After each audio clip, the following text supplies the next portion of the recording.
అంగరంగ వైభవంగా పంచహారతి పట్టణంలోని బాలాజీవాడలో వెలసిన అతి పురాతనమైన శ్రీ లక్ష్మీ వెంకటేశ్వర స్వామి ఆలయంలో అంగరంగ వైభవంగా ధనుర్మాస ఉత్సవాలు జరుగుతున్నాయి.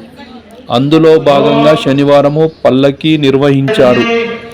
మహిళలు పెద్ద ఎత్తున పంచహారతులతో కలియుగ ప్రత్యక్ష దైవం శ్రీ వెంకటేశ్వర స్వామి వారికి జరిగే అత్యంత వైభవపేతమైన సేవల్లో పంచహారతులు, స్వామివారి దివ్య మంగళ స్వరూపాన్ని భక్తులు ఈ హారతుల కాంతిలో దర్శించుకున్నారు.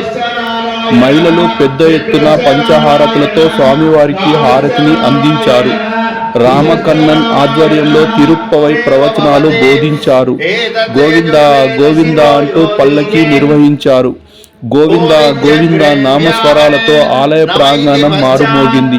అనంతరం భక్తులకు ఆలయ అర్చకులు నవీన్ కుమార్ తీర్థ ప్రసాదాలు అందజేశారు.